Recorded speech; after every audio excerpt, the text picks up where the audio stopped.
네, 장관을 교체하는 개각이 두구두구두구두구 임박했습니다. 마지막 국무회의.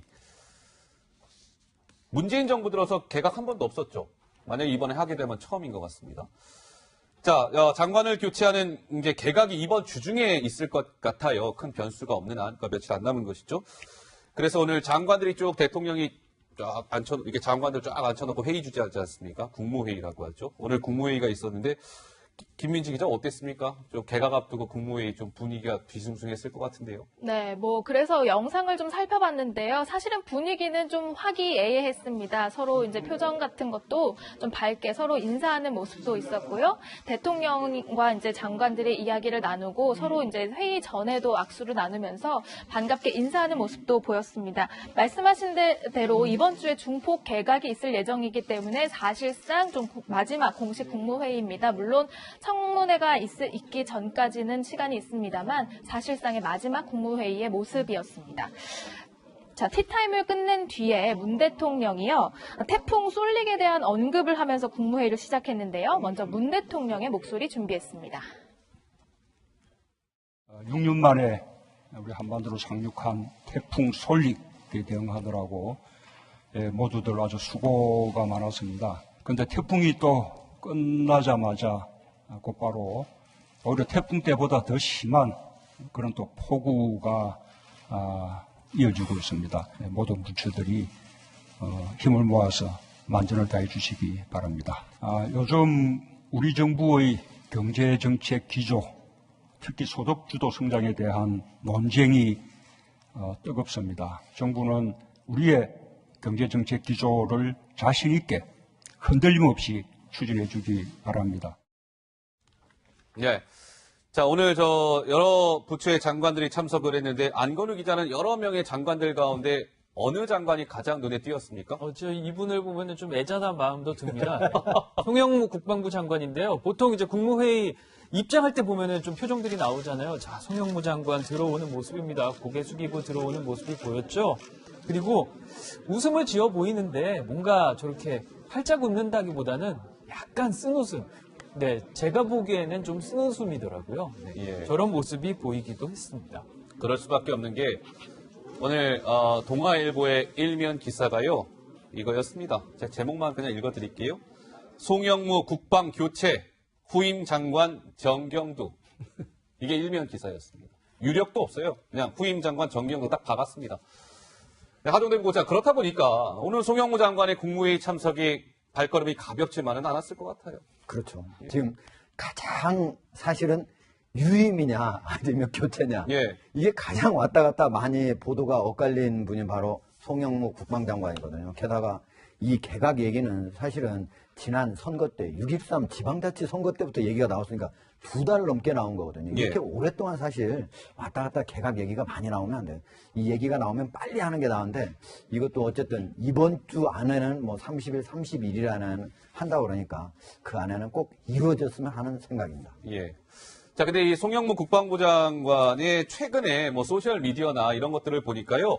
최근 사이에 약간의 좀 변화가 있었던 것 같아요. 그 변화를 김민지 기자가 또 날카롭게 캐치했습니다. 어떤 내용일까요? 네, 그렇습니다. 지난 6일 SNS를 좀 준비해봤는데요. 이 시기가 기무사 문건 관련해서 공방이 한참 벌어지고 있을 때여서 송 장관이 이것 때문에 교체되는 것 아니냐, 교체설이 막 나돌았는데요. 내용을 보시면 국방개혁 2.0과 관련한 국정과제를 중점적으로 추진하겠다 각오를 밝히면서 남은 5개월 동안 이런 문구를 썼습니다. 그러니까 자기에게 남은 임기가 좀 있다고 생각한 것 아니냐 이렇게 교체설을 일축하는 모습을 보였는데요. 이후로도 자주 SNS에 글을 올렸습니다. 뭐 지난 7일에도 올렸고 17일, 뭐 22일 이렇게 좀 자주 SNS에 본인의 사진과 함께 활동들을 올리면서 SNS 활동을 부지런히 했는데요. 22일 활동을 마지막으로 SNS가 끊어졌습니다. 개각설을 의식한 행보 아니냐 이런 이야기도 나왔거든요. 예. 그런데 송 장관이요 자신의 임기와 관련해서 한 메시지를 낸 적이 있습니다. 어떻게 말했는지 한번 듣고 오시죠. 저는 뭐 장관 자리에 연연한다 이런 것은 없습니다. 국방개혁을 성공시키고 기무개혁도 성공시키는데 제 소임을 다할 뿐입니다. 이상입니다. 네, 자리에 연연하지 않습니다. 라고 얘기했는데요.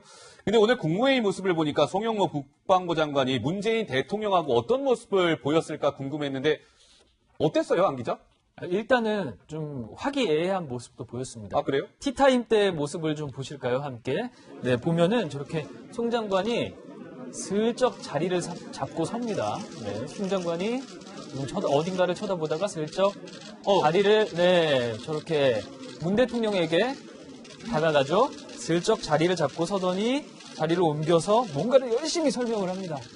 뭔가를 열심히 손짓을 해가면서 설명을 하고 저렇게 밝은 얼굴로 만면에 미소를 띠고 얘기를 하고 문재인 대통령과 이낙연 총리가 열심히 또 들어주는 모습.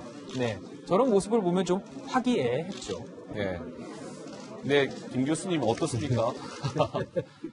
아까도 말씀드린 것처럼 오늘 동아일보는 정경도 지금 현재 합참의장입니다. 공군 참모총장 출신이죠. 합참의장이 뭐 사실상 송 장관 후임에 낙점이 됐다라는 기사도 있고요. 그 국무위원으로서 이제 사실은 오늘 유력 일간지에 뭐 유력하다 뭐 알려졌다도 아니고 그냥 거의 확정된 것으로 기사가 나온 걸로 후임 장관 정경도 그렇습니다. 그걸로 봐서는 사실은 어떻게든 그 소스가 전달된 건데 그렇다고 한다면 지금 현재 송영무 국방장관에게는 당연히 청와대 측에서 통보가 갔겠죠. 예. 그러나 사실은 오늘 국무회의 입장하는 저 덤덤한 태도라든지 그다음에 쓴웃음 짓는 태도라든지 그리고 지금 화면에 나왔던 티타임 중에 대통령에 다가가서 뭐 화기애애한 이야기를 한다는 것은 이미 마음을 비웠을 수밖에 없는 상황이고요. 예. 그다음에 뭐 말도 많고 탈도 많았던 그간의 국방장관 재직 기간이었습니다만 그럼에도 불구하고 어떻게든 이번에 문재인 정부 최초의 중폭 개각에서 네. 가장 큰 관심을 가졌던 국방장관 중에 장관 중에 한 분이었기 때문에 이번에 교체가 된다고 한다면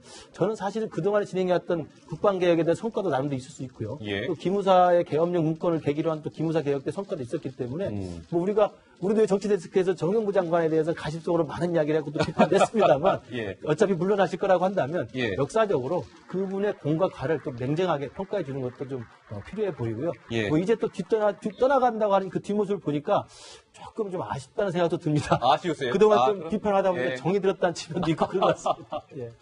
알겠습니다. 근데 부국장 뭐 동아일보 오늘 보도가 틀리지는 않겠죠?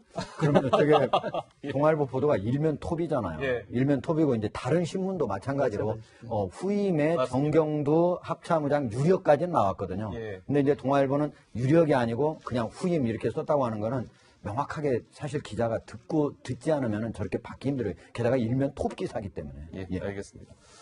자, 계속 지금 김 교수님도 중폭 이런 얘기 몇 번 하셨죠. 그러니까 중폭이라는 것은 장관을 교체하는 사람 수가 많지는 않지만 적은 것도 아니에요. 한 중간쯤 된다는 거 아니겠습니까? 자, 송영무 국방부 장관을 그럼 포함해서 어느 장관들이 지금 교체가 거론이 되고 있습니까? 네, 이 화면에 나와 있는 이 4명 정도가 거론이 되고 있는 겁니다. 앞서 말씀드린 송영무 국방부 장관을 포함해서요.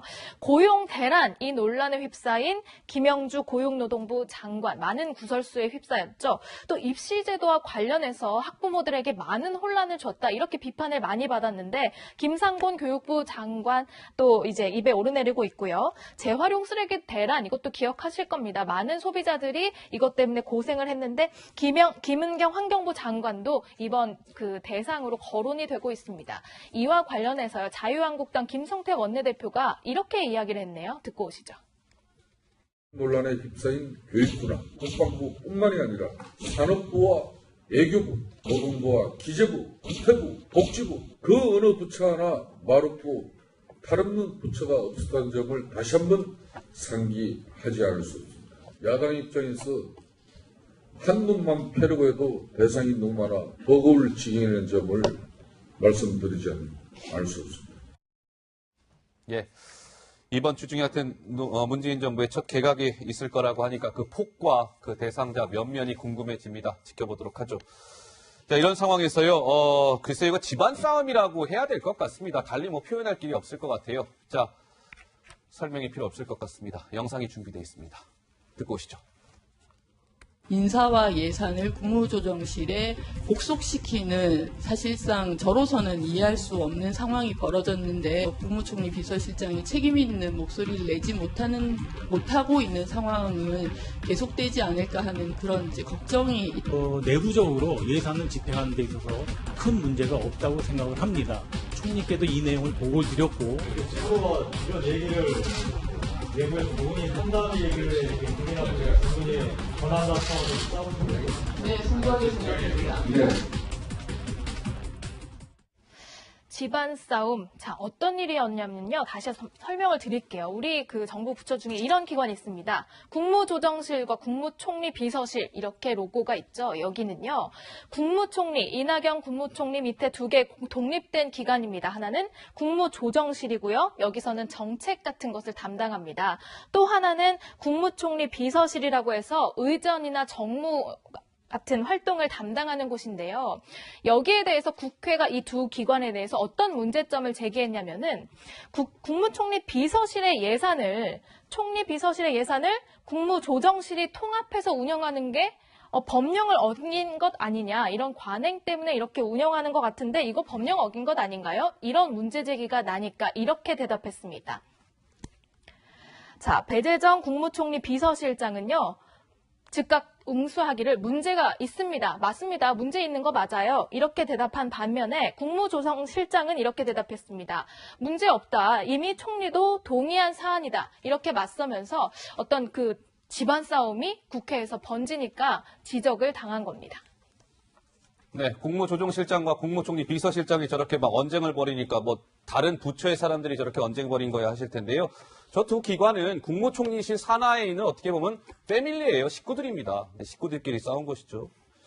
자, 근데 어떻습니까? 이낙연 국무총리가 며칠 전에요. 혹시 저런 일이 있을까봐 뭔가 경고의 메시지를 날린 적이 있잖아요? 네. 뭐 이낙연 국무총리 보스잖아요. 네. 일주일 전쯤에 서로 다투지 말라 이런 뉘앙스의 메시지를 전했거든요. 그 목소리 함께 듣고 오시죠. 어제 대통령께서 말씀하신 것처럼 저를 포함한 국무위원 모두가 자리를 걸고 이 위기를 타개해야겠습니다. 위치와 역할에 따라 견해가 다를 수 있지만 일단 결론이 나면 그에 따라야 합니다. 엇박자나 부적합한 언행이 더는 노출되지 않기를 바랍니다. 네, 김 교수님, 저렇게 엇박자 노출되지 말라고 했는데 결국 오늘 모든 국민이 보는 앞에서 문제가 노출이 됐잖아요. 어떻게 보세요? 엇박자 노출되지 말라고 이제 각 부처 간에 이제 이야기를 한 건데 정작 자기 집안은 잘 못 챙긴 것 같아요. 그러니까 국무총리실에 국무조정실하고 비서실이 두 개가 있긴 합니다만 이게 이제 그동안에는 시스템적으로 따로 예산과 인사를 운영했다가 또 합쳐진 상황입니다. 그러니까 이 부분에 대해서 서로 갑론을박이 있을 수 있다고 봐요. 근데 저는 두 가지 좀 지적하고 싶습니다. 하나는 만약에 배재정 의원이 저렇게 국회 상임위에 나와가지고 국회의원의 질문에 답하는 형식으로 집안 분란을 공개화했다고 한다면 이거 굉장히 문제가 심각한 겁니다. 문제가 있으면 문제를 그 내부에서 먼저 풀고 합의하는 게 먼저 중요하고요. 두 번째로는 시스템에 문제가 있다 하더라도 그런 부분에 대해서는 법령과 법규가 있기 때문에 거기에 기반해서 하면 되는 거거든요.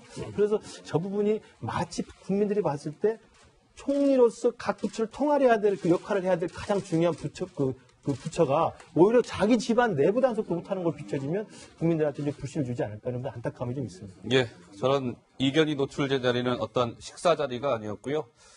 여의도에 있는 대한민국 국회 내부였습니다.